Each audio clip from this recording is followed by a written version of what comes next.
السلام علیکم دوستو، دنیا بھر کے ہسٹورینز یعنی کہ تاریخ دان اس بات پہ متفق ہیں کہ سلطان محمود غزنوی دنیا کے بڑے فاتحین میں سے ایک ہے۔ لیکن اس کے ساتھ ساتھ سلطان محمود غزنوی کی شخصیت کو متنازع بنانے کی بھی پوری کوشش کی جاتی ہے۔ بہت سے ایسے تاریخ دان ہیں جن کا یہ دعویٰ ہے کہ سلطان محمود غزنوی ایک ایسا فاتح تھا جس کے پیش نظر مال و زر کی لوٹ مار اور دولت کے علاوہ کوئی بڑا مقصد نہ تھا۔ اس نے کسی بڑی سلطنت کی بنیاد رکھنے کی سنجیدہ کوشش ہی نہیں کی۔ وہ اگر چاہتا تو ایک مستحکم اور بڑی سلطنت کی بنیاد رکھ سکتا تھا جو کافی عرصے تک پائیدار اور قائم رہ سکتی تھی، لیکن سلطان محمود غزنوی کے جو حالات و واقعات تفصیل سے دنیا کے سامنے آتے ہیں ان سے ایسا کوئی سراغ نہیں ملتا۔ کچھ مورخین کا اعتراض ہے کہ سلطان محمود غزنوی فاتح تو یقیناً بہت بڑا تھا لیکن بڑا حکمران نہ تھا۔ بہرحال اس اعتبار سے مورخین نے دلائل فراہم کرنے کی کوشش کی ہے تاکہ یہ ثابت ہو سکے کہ محمود غزنوی لٹیرا تھا یا پھر فاتح تھا۔ فتوحات کا مقصد صرف مال و زر کی ہوس تھی یا پھر کوئی اور مطلب تھا؟ سلطان محمود غزنوی کون تھا؟ کیا وہ فی الواقعہ ایک مہمجو تھا جو دولت کے حصول کے لیے لڑتا رہا؟ کیا اس کی شخصیت میں ایسی خوبیاں نہ تھیں جو اچھے حکمرانوں میں ہوا کرتی ہیں؟ آج کی اس ویڈیو میں ہم اسی حوالے سے سلطان محمود غزنوی کی شخصیت اور اس کی زندگی کے واقعات کو پیش کرتے ہوئے ان سوالات کے صحیح جواب تلاش کرنے کی کوشش کریں گے، اور پھر یہ کہ آج کے دور میں ہمارے پڑھنے کے لیے سلطان محمود غزنوی کی کیا حیثیت اور کیا معنی بنتے ہیں۔ دوستو، کسی بھی شخصیت کے صحیح تجزیے کے لیے اس کے خاندان، اس کے ماحول، اس کے دور کے عوامل کو نظر انداز کر دیا جائے تو اس شخصیت کے ساتھ کبھی پورا انصاف نہیں کیا جا سکتا۔ تاریخ کے اس خاص دور کے پس منظر، عوامل اور سلطان محمود غزنوی کے خاندان اور اس کے ماحول کو سامنے رکھتے ہوئے ہم اسے سمجھنے اور سمجھانے کی کوشش کریں گے اور ان سوالات کے جواب تلاش کریں گے جن کا ہم نے آپ سے ذکر کیا ہے۔ سلطان محمود غزنوی کے والد گرامی امیر سبکتگین کے بارے میں طرح طرح کی روایات موجود ہیں۔ ایک طرف تو ان کی رحمدلی کا ذکر بڑے اچھے اور شاندار الفاظ میں کیا جاتا ہے۔ روایت ہے کہ ایک ہرنی کے بچے کو دیکھ کر اس نے ہرنی کو شکار کرنے سے ہاتھ کھینچ لیا تھا۔ وہ رقیب القلب انسان تھا۔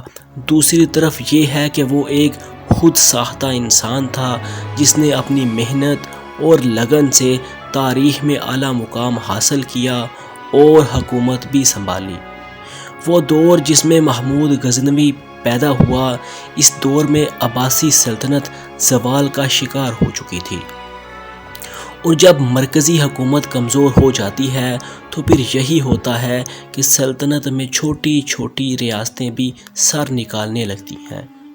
اسی دور میں وسط ایشیا میں ہر طرف طوائف الملوکی کا دور دورہ تھا۔ چھوٹی چھوٹی ریاستیں قائم ہو چکی تھی اور انہی میں سامانی حکومت قدرے جان رکھتی تھی۔ سامانیوں نے 819 عیسوی سے 999 عیسوی تک حکومت کی۔ الپتگین کسی زمانے میں اسی حکومت کے ساتھ بطور غلام اپنی عملی زندگی کا آغاز کر چکا تھا۔ ترقی کرتے کرتے الپتگین فوج کا بڑا جنرل بنا اور پھر اسے خراسان کا گورنر بنا دیا گیا۔ خراسان آج کے دور کے ایران، ترکمانستان، افغانستان اور ازبکستان اور قزاقستان کے علاقوں کا مجموعی طور پہ نام تھا۔ اسی الپتگین کا ایک غلام سبکتگین تھا۔ 350 ہجری بالمطابق 961 عیسوی میں منصور بن عبد الملک جب بخارا کے تخت پر بیٹھا تو الپتگین نے غزنی میں آزاد حکومت کا اعلان کر دیا۔ اس کے دور حکومت میں سبکتگین نے اقتدار اور ترقی کے مراحل طے کیے۔ ایک روایت یہ بھی ہے کہ الپتکین نے جہاں سبتکین کی بہادری اور فراست سے متاثر ہو کر اسے اعلیٰ عہدوں پہ فائز کیا، وہاں اپنی بیٹی کی شادی بھی اس کے ساتھ کر دی، اور یہی خاتون محمود غزنوی کی والدہ بھی تھی۔ الپتکی کا دور حکومت 351 ہجری سے لے کے 365 ہجری یعنی کہ 15 برسوں پر محیط ہے۔ جب اس کا انتقال ہوا تو اس کا بیٹا ابو اسحاق تخت پر بیٹھا۔ اس نے صرف 2 برس حکومت کی اور انتقال ہو گیا، چونکہ اس کی کوئی نرینہ اولاد نہ تھی اور نہ ہی کوئی قریبی رشتہ دار موجود تھا۔ اگر کوئی رشتہ دار موجود تھا تو وہ تھا سبتکین۔ وہ الپتکین کا داماد تھا یا نہیں، یہ ایک ایسا مسئلہ ہے جو حل نہیں ہو سکا، لیکن اس میں کچھ کلام نہیں کہ وہ اس سلطنت کا عظیم ستون تھا اور اس سے بہتر حکمران غزنی کو مل نہیں سکتا تھا۔ امرائے دربار کے مشورے سے سبتکین کو غزنی کا حکمران بنا دیا گیا۔ جب سبتکین غزنی کا حکمران بنا تو اس وقت محمود غزنوی کی عمر 9-10 برس کے آس پاس تھی۔ اس دور کا جغرافیہ بھی پیش نظر رکھنا چاہیے کہ اس وقت پنجاب کے راجا جے پال اور غزنی کی سرحدیں ایک دوسرے سے ملی ہوئی تھیں۔ جے پال کی فوجیں اکثر سرحدوں پہ چھیڑ چھاڑ کرتی رہتی تھیں۔ اس نے امیر سبتکین کے خلاف محاذ قائم کرنے کے لیے افغان سردار شیخ حمید الدین لودھی کو بھی اپنے ساتھ ملا لیا تھا۔ اس بات سے کوئی انکار نہیں کر سکتا کہ محمود غزنوی ذہین انسان تھا۔ نوعمر ہونے کے باوجود اس وقت کے حالات کو بہت اچھی طرح سمجھنے کی کوشش کر رہا تھا، کیونکہ وہ جانتا تھا کہ کل کو اسے ہی حکومت سنبھالنی ہے، اسی لیے وہ ملکی سیاست کو بہت غور سے دیکھا کرتا تھا۔ اس حقیقت میں بھی کوئی شبہ نہیں کہ امیر سبتکین خود راجا جے پال سے لڑائی تو کجا چھیڑ چھاڑ کرنے کے لیے بھی آمادہ نہ تھا۔ جے پال اس کے خلاف مسلسل ایسے اقدامات کر رہا تھا جس کی وجہ سے سبتکین کو جوابی کارروائیاں کرنا پڑتی تھیں۔ یہ سب کچھ محمود غزنوی کے سامنے ہو رہا تھا اور اس کا ان امور سے دلچسپی لینا لازم تھا۔ جب جے پال نے سندھ کی مسلمان حکومتوں کو بھی اپنے ساتھ ملا کر سبتکین کے خلاف لڑائی کے لیے حرکت کی تو پھر سبتکین نے بھی اپنے جانبازوں کو لیا اور ہندوستان کی سرحد عبور کی۔ ملتان کے قریب پہلا معرکہ ہوا جس میں محمود نے اپنے والد سبتکین کے ساتھ جنگ میں حصہ لیا۔ گھوڑے کی پیٹھ پر سوار وہ پہلی بار دیکھ رہا تھا کہ جنگ آخر کیا ہوتی ہے۔ وہ خود اس منظر کا شاہد بھی تھا اور اس جنگ میں حصہ بھی لے رہا تھا۔ اور جب دونوں فوجوں کی تلواریں آپس میں ٹکرائیں تو محمود غزنوی نے بھی اپنی تلوار نیام سے نکالی اور اس کے بعد اس کی زندگی کا بیشتر حصہ تلوار زنی میں ہی بسر ہوا۔ یہ جنگ 3 دنوں تک لڑی گئی۔ جنگ کا فیصلہ سبتکین کے حق میں ہوا، جس کی فوج یقیناً راجا جے پال اور اس کے حامیوں کی فوج سے زیادہ بہادر لیکن تعداد میں بہت کم تھی۔ جے پال نے صلح کی درخواست کی کہ محمود غزنوی نے پہلی بار یہ دیکھا کہ مفتوح کس طرح فاتح کے حضور پیش ہوتے ہیں اور کس طرح اس کی خدمت میں قیمتی تحائف اور نذرانے پیش کرتے ہیں۔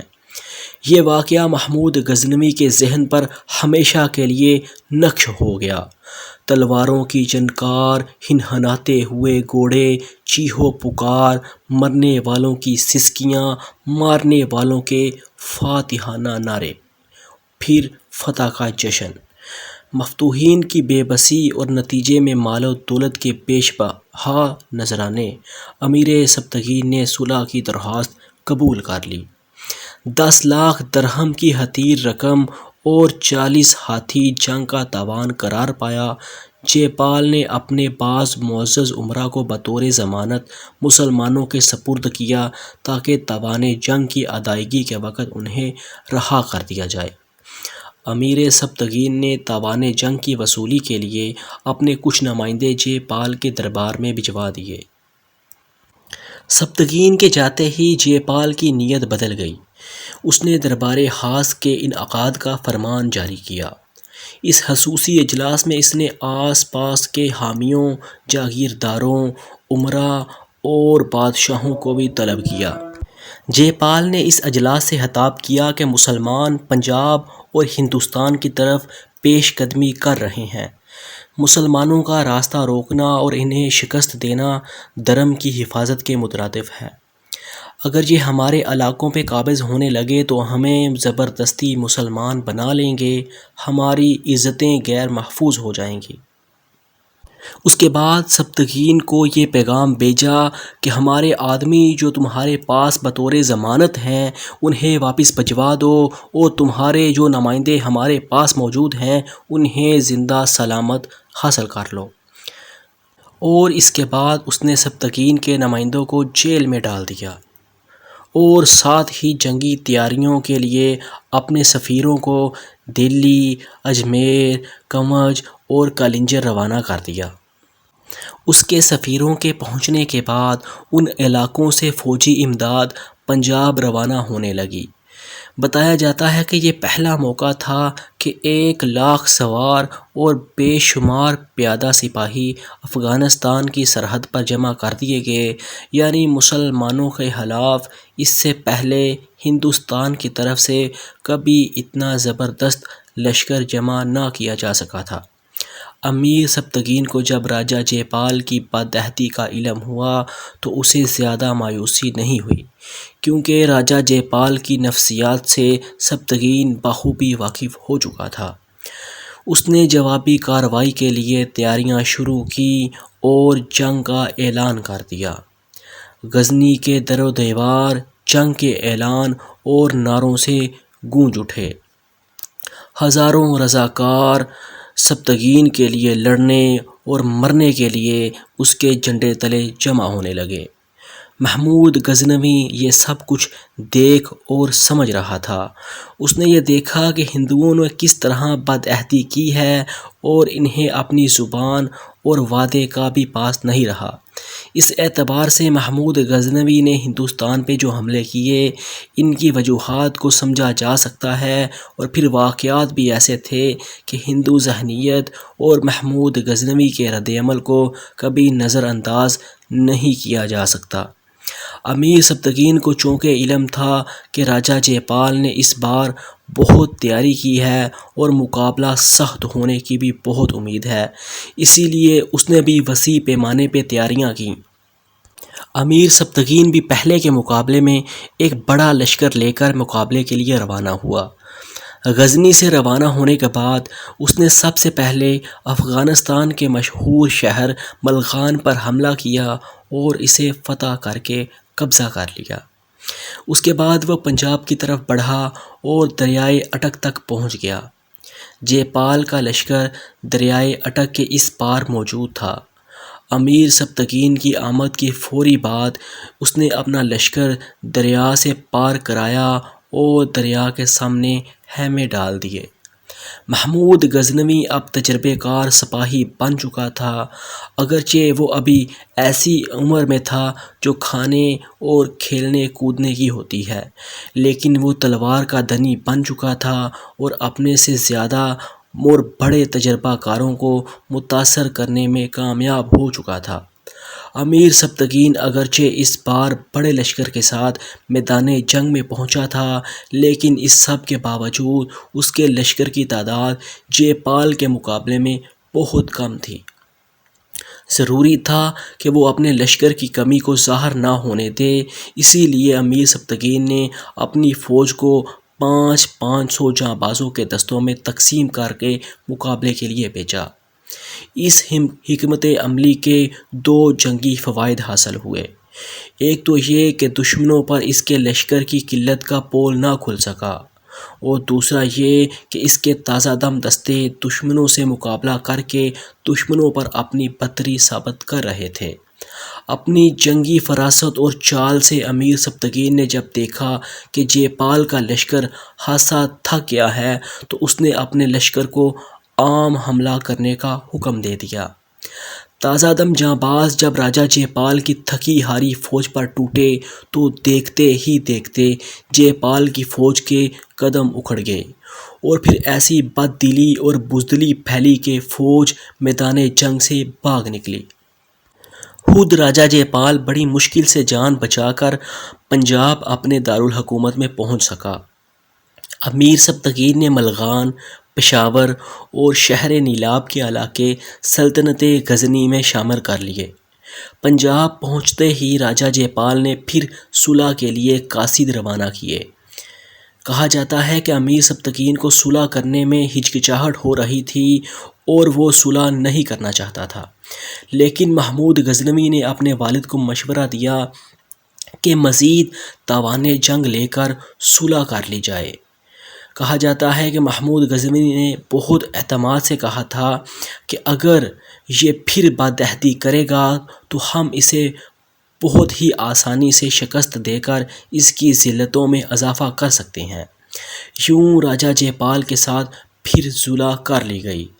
اس بار اس نے تاوان ادا کرنے میں کوئی ٹال مٹول سے کام نہیں لیا، کیونکہ وہ سمجھ چکا تھا کہ اگر اس بار بھی اس نے ایسی کوئی حرکت کی تو امیر سبکتگین اسے سنبھلنے کا موقع نہیں دے گا۔ پھر اس کے لیے یہ بھی ممکن نہیں تھا کہ فوری طور پر ایک نئی اور بہت بڑی فوج جمع کر سکے۔ اس واقعے کے بعد امیر سبکتگین نے فائق کی بغاوت کو دبایا اور سامانی تاجدار نوح بن منصور کی مدد کی۔ تاریخ کی کتابوں میں بتایا جاتا ہے کہ اس معرکے میں ایک بار محمود غزنوی کو پسپائی اختیار کرنا پڑی، لیکن اس نے بہت جلد اپنی فوج پہ قابو پا لیا اور اسے ترتیب دے کر اپنی والد کی مدد اس طرح کی کہ فائق کے خلاف اس میدان میں انہیں فتح حاصل ہوئی۔ یہ وہ پہلا معرکہ تھا جس میں امیر سبکتگین نے تمام فوجی ذمہ داریاں محمود غزنوی کو سونپ کر اس کی صلاحیتوں کا امتحان لیا تھا۔ محمود غزنوی نے اپنے آپ کو ایک بہادر اور جنگی فراست رکھنے والا جرنیل ثابت کیا تو امیر سبکتگین بے حد خوش ہوا۔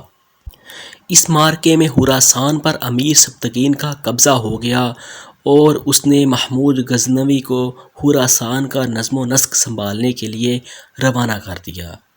یہ دوسری ذمہ داری تھی جو محمود غزنوی کو سونپی گئی کہ وہ جہاں میدان جنگ میں ایک بہادر اور نڈر فیصلہ کرنے والا سپہ سالار ثابت ہوا، وہاں اسے حکمرانی کا بھی پورا تجربہ حاصل ہو گیا۔ امیر سبکتگین اس واقعے کے بعد واپس غزنی آ گیا اور اس کا انتقال 997 کو 55 سال کی عمر میں ہوا۔ امیر سبکتگین نے اپنی وفات کے وقت 3 بیٹے چھوڑے تھے: اسماعیل، نصر آور اور محمود غزنوی۔ ایک تاریخ دان نے ایک بہت عجیب بات لکھی ہے۔ وہ کہتا ہے کہ امیر سبکتگین نے مرتے وقت 3 بیٹے اور ان کے لیے غزنی کی سلطنت ہی نہیں چھوڑی تھی، بلکہ اپنے بیٹے محمود غزنوی کے لیے ورثے میں ہندوستان کا راستہ بھی چھوڑا تھا کہ تاکہ وہ ہندوستان پہ حملے کرتا رہے۔ ہسٹوریکل پاتھ کی محمود غزنوی سیریز میں ہم نے آپ کو ابھی تک بتایا کہ محمود غزنوی کون تھا، اور آنے والی قسطوں میں ہم آپ کو بتائیں گے کہ محمود غزنوی کی ذاتی زندگی، اس کے حالات اور واقعات۔